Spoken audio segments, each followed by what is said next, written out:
Assalamualaikum warahmatullahi wabarakatuh. Kembali lagi dengan saya Nur Hidayati.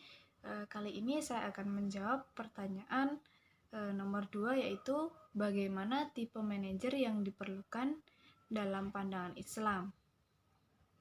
Oke, tipe-tipe manajer yang diperlukan dalam Islam ada 4. Yang pertama yaitu ketegasan, yang kedua musyawarah, yang ketiga keterbukaan, dan yang keempat yaitu pemahaman yang mendalam. Oke, setelah ini akan saya bahas satu persatu penjelasan dari masing-masing 4 poin tadi. Oke, poin yang pertama yaitu ketegasan. Ketegasan maksudnya yaitu ketegasan seorang manajer dalam menentukan sikap.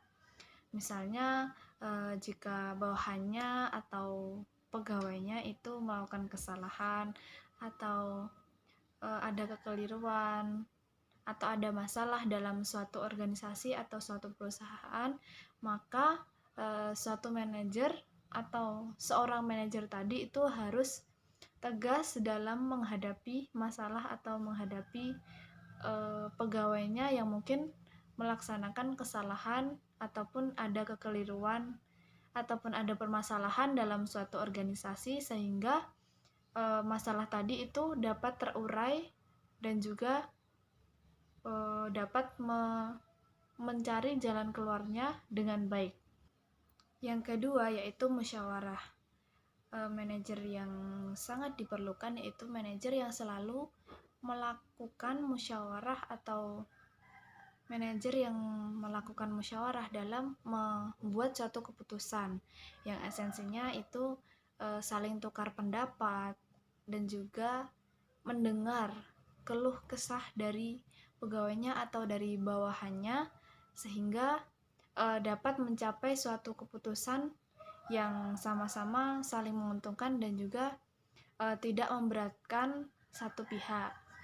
Maknanya musyawarah di sini yaitu pimpinan atau manajer tidak bersikap otoriter terhadap bawahannya ataupun dalam memutuskan suatu perkara atau dalam memutuskan suatu keputusan, sehingga manajer tadi itu selalu mengutamakan musyawarah dalam melaksanakan keputusan, dalam memutuskan sesuatu itu dalam suatu organisasi ataupun dalam suatu perusahaan, sehingga mencapai keputusan yang baik. Nah, yang ketiga yaitu keterbukaan. Jadi dalam suatu organisasi itu manajer harus terbuka dan juga transparan, seperti yang dicontohkan oleh Khalifah Umar bin Khattab.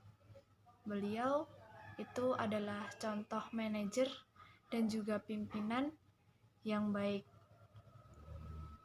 Oke, dalam suatu organisasi itu manajer itu seharusnya selalu transparan dan terbuka dalam menyampaikan keputusannya ataupun kebijakan-kebijakan yang lainnya, sehingga anggota ataupun bawahannya itu sama-sama tahu, sama-sama paham karena transparansi dalam suatu organisasi atau perusahaan tadi.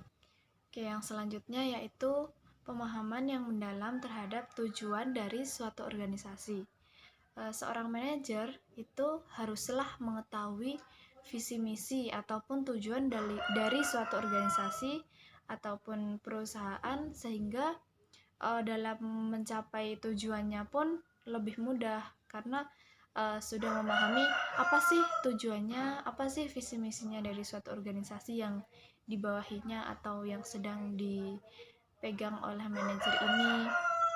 Seperti itu. Selain 4 poin tadi, 4 poin keterbukaan, ketegasan, musyawarah, dan juga pemahaman yang mendalam dari tujuan suatu organisasi tadi, manajer itu juga perlu menerapkan 4 sifat teladan Nabi atau 4 sifat Rasul, yaitu sidik, tablik, amanah, dan juga fatonah. Karena itu sifat-sifat yang dicontohkan oleh Rasulullah SAW dalam memimpin umatnya, sehingga dalam berdakwah ataupun dalam menyampaikan Islam itu bisa diterima ataupun bisa dipahami dengan baik. Oke, itu tadi singkat jawaban soal nomor 2 dari saya. Apabila ada banyak kesalahan, saya mohon maaf. Wassalamualaikum warahmatullahi wabarakatuh.